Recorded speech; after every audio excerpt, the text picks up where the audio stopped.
Somehow the Philadelphia Inquirer today came in the blue plastic. By the way, good morning. Happy Saturday. January 30th, 2021. One of those lazy newspaper reads today. It's the weekend. Saturday vibes, as they say. Anyway, it came in the blue. So naturally, I anticipate the New York Times to be also in here. Or I expected this to be the Times. Because the Times, as we know, comes in that traditional blue. But it's the Inquirer without the Times. So maybe I'm not getting the Times today. Yeah, it's one of those things that I will say about newspapers, at least in my experience, is it's not reliable. One, the delivery time. Two, getting the papers that you actually subscribe to. Sometimes they show up. Both of them do. Sometimes you get a different paper like the Wall Street Journal instead of the Times. Sometimes you get all three papers. Sometimes you just get one. No Inquirer or no Delco Times. I used to order the Delaware County Times, which I want to get back to, but that's a whole other subject. That's the local paper. Anyway, or you get the Inquirer. Then you put one of those like tickets in, hi, I didn't get my paper. Can you redeliver it the same day or the next day? They don't redeliver. They say sure. It never gets redelivered. You don't really ever get a refund either. It's like, oh well, you missed today. So you make do with what you have. And what we do have is the Saturday, January 30th, Inky.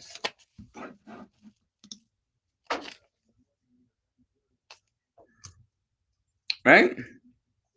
So this is what we came to read. So good news is we can read it because we have it in our hands. So let's start separating sections here. We made it by 8:30. That's good news. On a Saturday. So local coaching icon Temple makes the above the fold today. The death of John Chaney. Makes sense, of course. Let's take a look at the region now. Now, this is going to be a thinner paper, as we know, in our experience with Saturday's papers. Not really much to get through. It should be a very quick read. I mean, it's almost incredible how thin the paper is on a Saturday. I mean, this is it. 3 sections. You make up for lost time on a Sunday. I mean, Sundays is like, hello.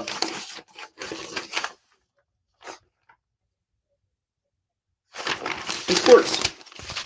What do you say we just get right to sports? Because to me, it's kind of the tradition for us just to do a sports read. Move this back a little bit so I can get some more real estate here on my desk. Have a good night last night? Any crazy go down? Did you watch any crazy shows or movies? Binge watch anything? I mean, you shouldn't be going anywhere. I mean, I guess you could go to a dinner, come back, but I don't know if you'd be going clubbing. I don't know how crazy your nights could be in COVID land, COVID world, but I guess it all depends upon what your definition of crazy is and how much crazy you can formulate for yourself. Crazy could be everywhere if you want it. So, yeah, so the game last night again against the T-Wolves, Sixers T-Wolves, how we typically see, ended too late for this edition. Doesn't say that. But there's no recap here. So they won. Embiid again had a massive day. Dude is just a beast. He had 37 maybe. 11 boards. I don't know the final score, but it was a good amount they won by. So they play again tomorrow against the Pacers, 7 p.m. Again, no write-up in today's paper, but if you want to learn more about what transpired last night on the court, the Sixers, go to your local interweb. Yeah, like I said, above the fold, John Chaney, 1932 to 2021.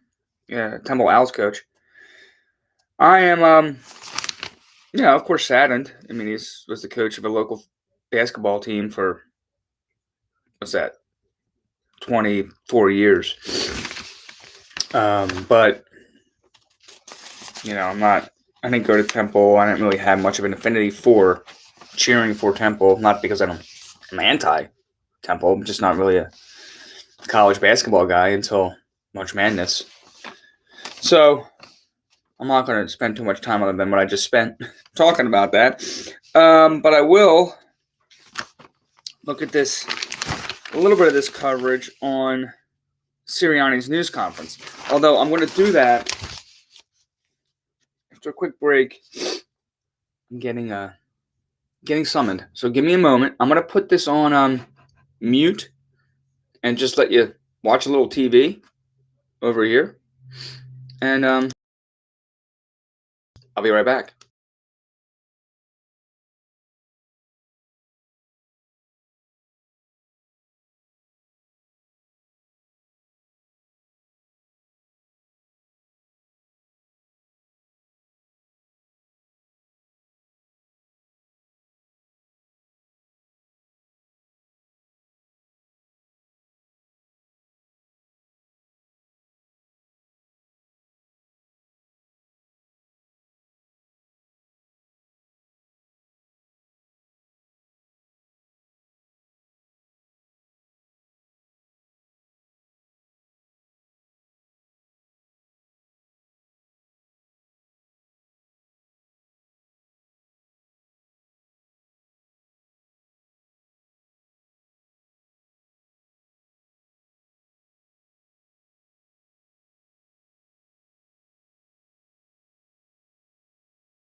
Hello.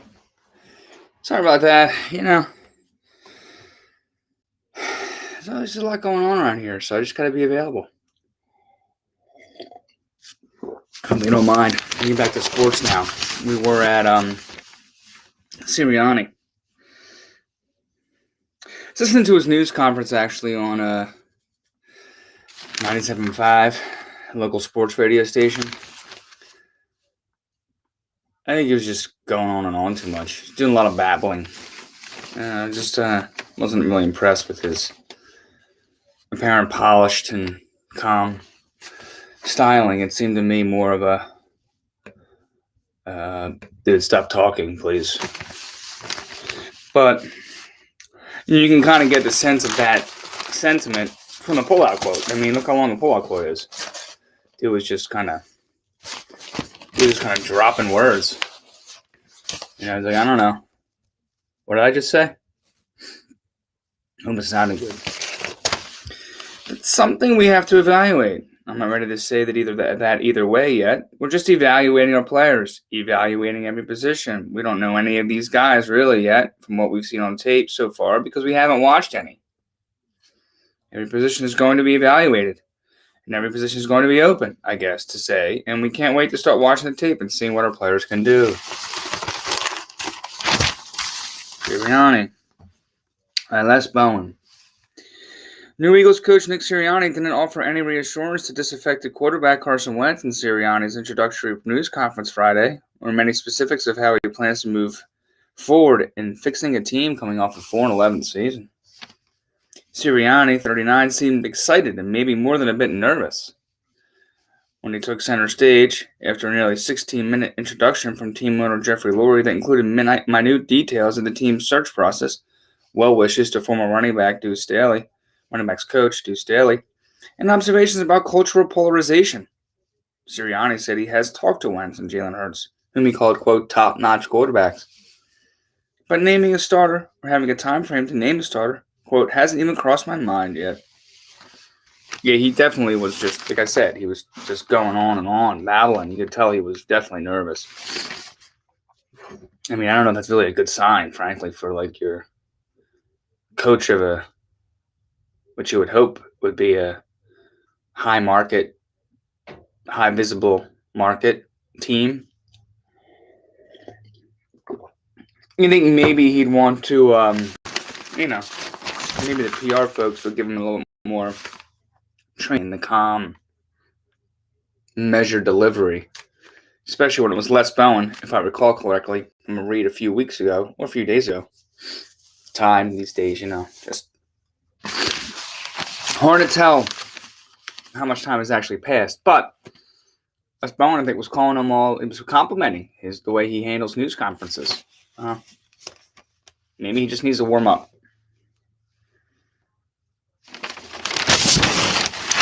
And they're forced to take pictures too of like Zoom screenshot.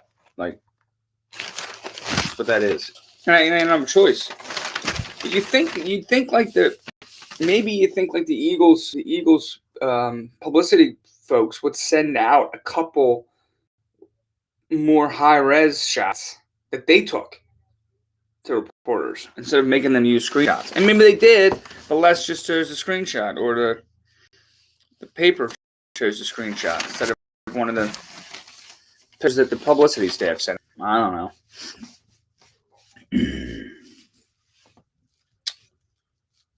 Now it looks like the public and Catholic leagues are going to start some play under COVID rules. Collective sigh of relief might have been more difficult than usual on Friday night as basketball teams in the Philadelphia public and Catholic leagues opened their seasons while playing in protective masks after months of inactivity due to COVID-19. Quote, the kids don't like playing in masks, new McGarretti coach Carl Aragale said in a phone interview, but they're glad to be playing. Yeah, I don't think anybody's like, oh, can I get my mask now so I can go running around the court sweating? Hey, where's my mask? This is just too comfortable not having one on, shooting basketballs. So, no, nobody wants to wear the mask while they're playing a sport. Or anything else for that matter that involves physical activity. Or maybe just sitting around. Nobody wants to wear a mask and just sitting around either. But it's good to have them back, Good to have the kids back on the court, back on the fields.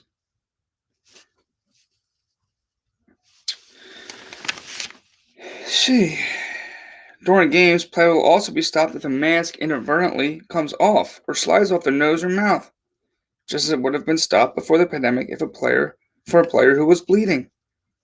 Technical fouls can be assessed if masks aren't worn continuously.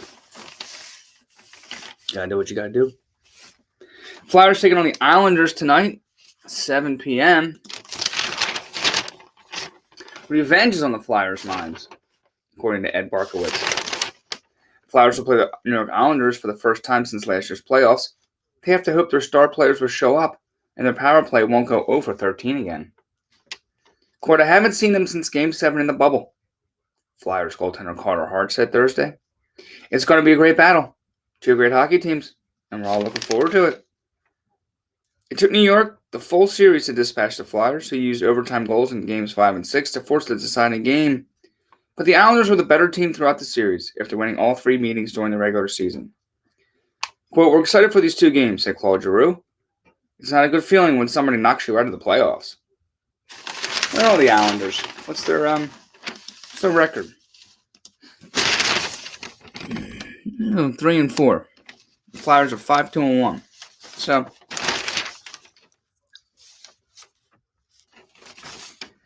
let's see. That's going to be coming up tonight. Something to watch. Some sports to watch.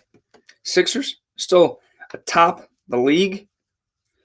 At least the East, 14-6 after last night's win.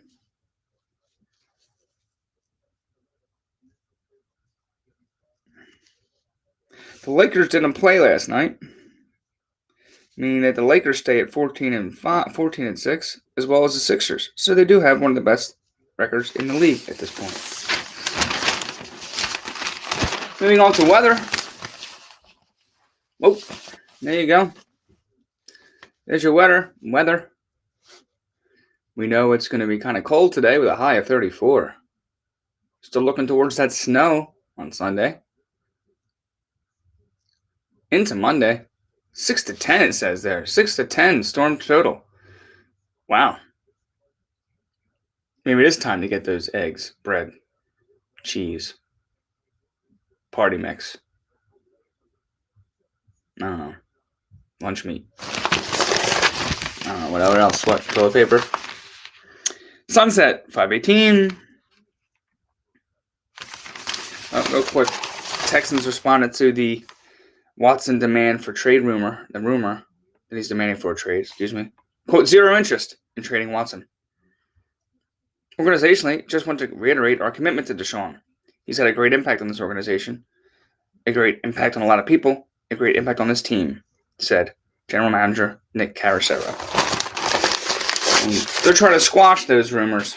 They're saying, no, Deshaun ain't going anywhere. We're big fans of Deshaun. You know? I'm saying.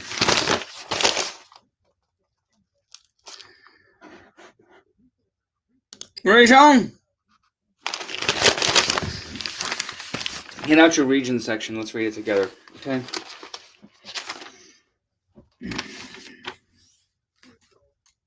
Forecasters said back to the weather. Forecasters call for winter storm with snow, but possible amounts vary widely.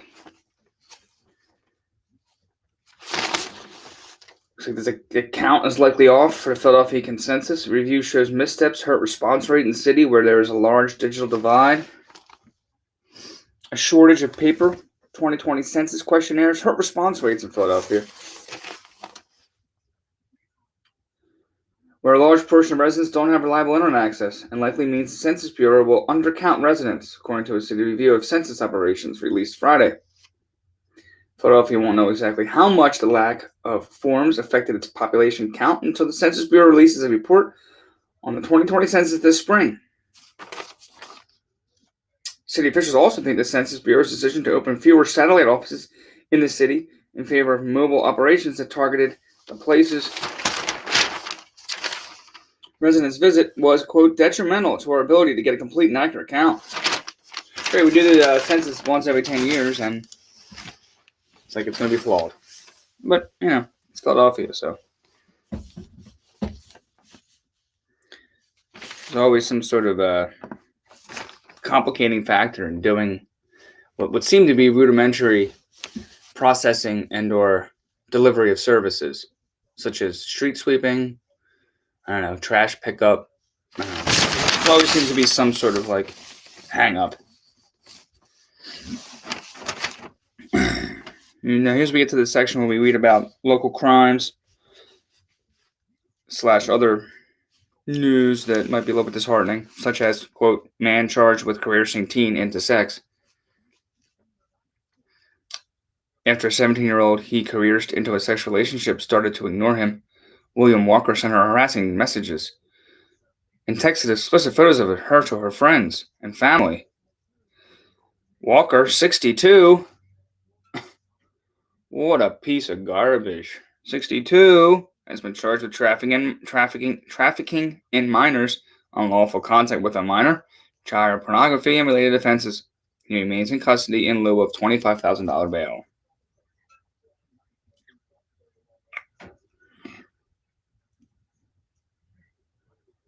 Detectives interviewed the teen, who told them Walker had approached her at a Sunoco gas station in Chester, asked if she'd be willing to, quote, be his friend, and later promised to buy her whatever she wanted in exchange for sexual favors. The girl agreed, and the two began a 2-month sexual relationship. The relationship soured in December, and she ended it. She told detectives Walker became controlling and threatened to shut off access to the iPhone he had bought for her. Okay. Let's take a little bit, again, let's take some more calm time now as we move into.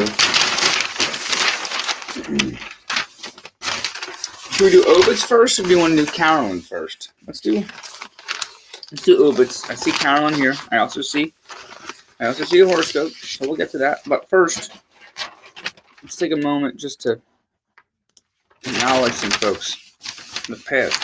It's a small page. It's just a one half of a page, and it's worth just taking a moment to see if we, for one, recognize anybody, and just to, regardless of whether we recognize anybody or not, just to say hi and goodbye. Phyllis Spector Wadinsky, 64.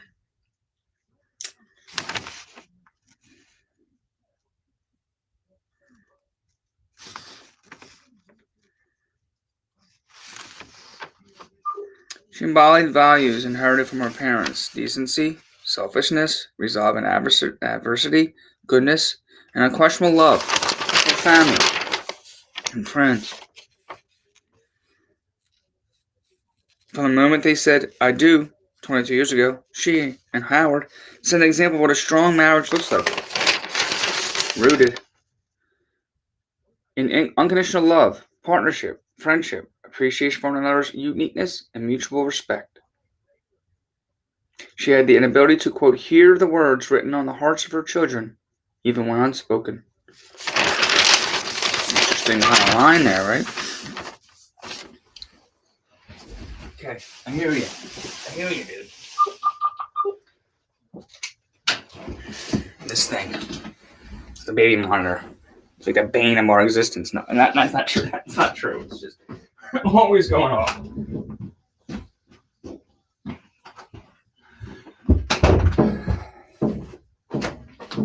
Sorry about that again. A lot of interruptions this morning. I wanted to get that out of my audio scope. All right. Rest in peace, everybody.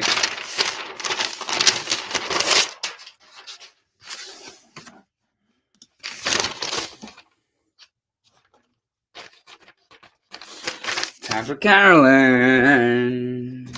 CAROLYN's time to take center stage in the read. CAROLYN's time. All right, so we're going to read an advice column by CAROLYN Hacks right now. That's what we do. We're going to see what the question is. We're going to see what the answer is. Maybe we'll learn something. Here we go again. My husband's family has 2 nephews to buy presents for. Our 2 boys. Our older was and is the darling of all my in-laws, and has many interests they share. Our younger is simply neither of those. Many of these relatives give their older son flashier and more expensive presents, and the younger, 13, clued into this last year. Think fancy Bluetooth speaker versus beanbag chair at $100 difference. And beanbag chairs can be kind of expensive. Wow. Even my mother-in-law gives them different amounts of cash for birthdays, rationalizing the older one needs it more. ARG! Literally, it says ARGH! Exclamation point. ARG!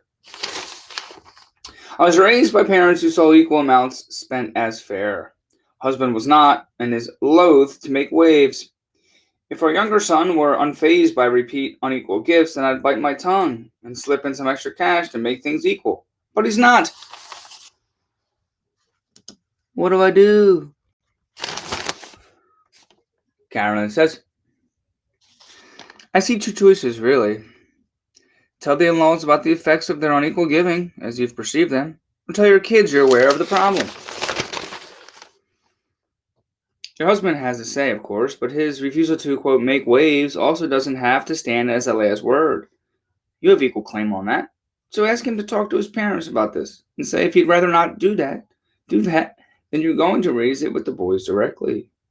When you do, tell them you think it's terrible, common, but terrible, to show siblings unequal attention, and it breaks your heart. If you're concerned your younger will feel bad to get this message, remember, he's already receiving it from your in-laws. He already feels bad. You're naming it and condemning it sends him the counter message that he matters and you have his back. At this point, though, don't just declare how you plan to do that. Instead, ask them how they feel about the situation. Not what they want you to do about it. Now, not what they want you to do about it, just how they feel. And don't ask just your younger. Ask both of your boys, because favoritism hurts both of them and often hurts the relationship between them. They may surprise you with an answer that makes more emotional sense than anything you'd assume or undertake on their behalf. But even if they don't, they'll be getting a practical exercise in empathy, ethics, family, and standing up for themselves. And there is your CAROLYN Hacks advice column on January 30th, 2021. Now, what do we got here? What do we got here? Could it be a maybe third day in a row of a tangentially close to what's happening? Horoscope for Scorpios. I don't know, Madeline Aslan. She's really seen the stars clearly lately. Let's see what she's got to say today. Scorpio. Today finds you brimming with ideas. An old problem is solved, and you gain a deep understanding of a new subject or task. Okay. Sounds like a good thing. All right with that. Okay, well, there's your Scorpio. There's your Scorpio horoscope for today. Did I miss something in here, actually? I did see something before I threw it away. Yeah. Seen a little bit about this, the Little Things movie, Denzel and Jared Leto, Rami Malek. I might watch it. Well, that means I'd have to get HBO Max. My subscription right now. We'll see how I feel about that. Moving on to the final part of the read for today. The Inquirer front section.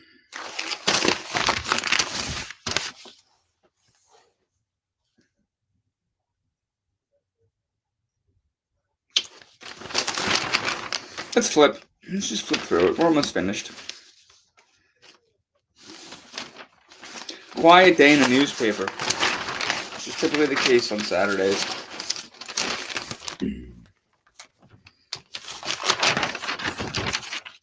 There's this story back about populist trading roiling Wall Street. Of course, this is the big story that we've been following together. GameStop shares roared back on Friday, rising 68%.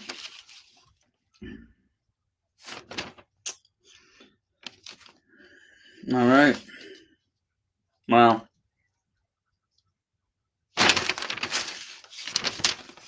use of smart shopping carts increasing. Let's take a look at this, and then I think we're done. What's the smart shopping cart? Kroger is the latest retailer to embrace automation at a time when shoppers are more thoughtful about who they come in face-to-face contact with. The grocery store chain revealed last week that it has partnered with artificial intelligence firm Caper to deploy computer vision-enabled shopping carts at a supermarket in Cincinnati. If the test run is successful, the retailer will add connected buggies to more of its stores around the country. Kroger now has 20 branded smart carts built to know what customers place inside. The wireless buggies can tally up your total, make recommendations, and allow you to pay for groceries directly on the cart. The gadgets eliminate the need to stand in line around strangers or pass off items to a sales clerk. How about that? Look at these things. Look at those.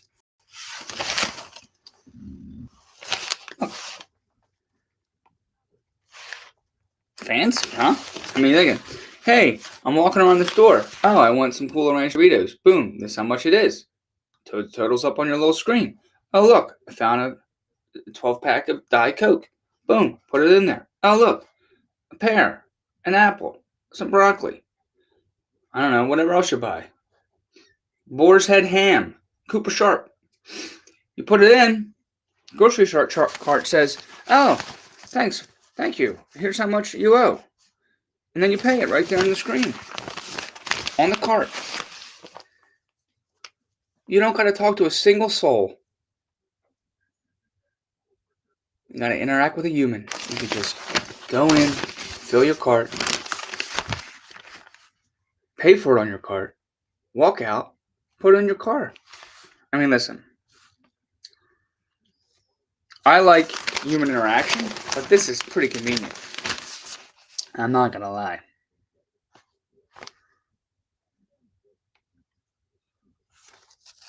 In response to the COVID-19 pandemic, the demand for autonomous A7.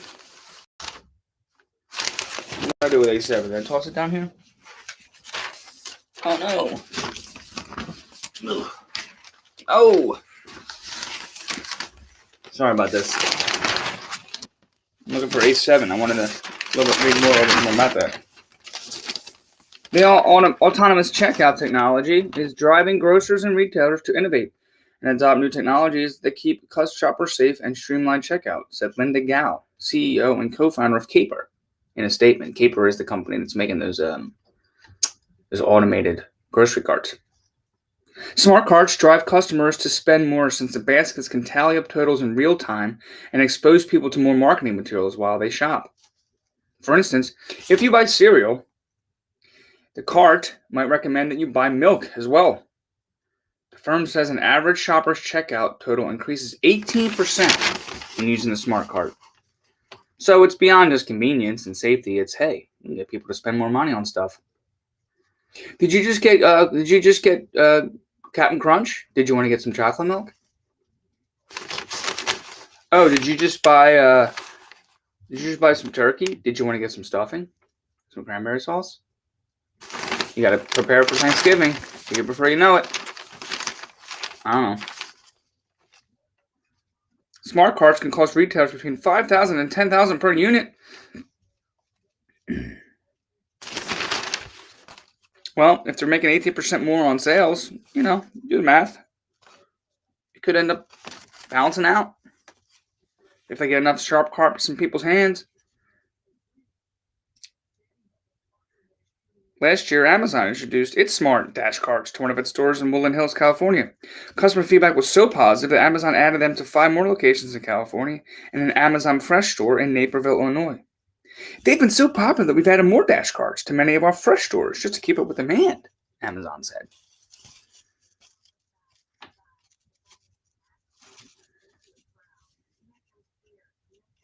I'd use a smart cart. I would. I know it's kind of weird.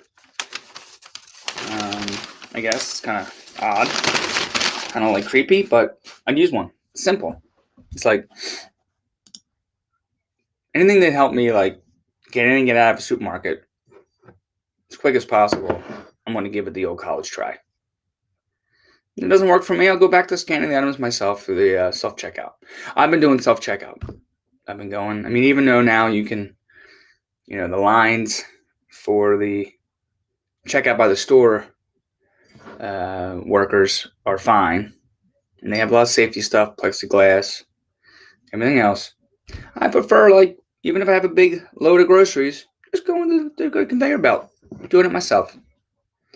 So if I could just have that part of the operation eliminated, and it's just whatever I put in my grocery cart, I just pay for it and leave.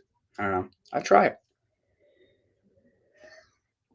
All right, so that was a long segment on grocery shopping, unexpectedly. But again, on Saturdays, it's a small edition. Typically, there's not as much content. So tomorrow we'll be back with a little bit longer of a read because the Sundays are a wholly different animal, much larger. So we'll make up for lost time then. Until then, you enjoy the rest of your Saturday. Stay warm and happy reading. If you happen to get your times, unlike myself, or get whatever paper you receive, I hope you're enjoying a nice, calm read today. And I will talk to you later.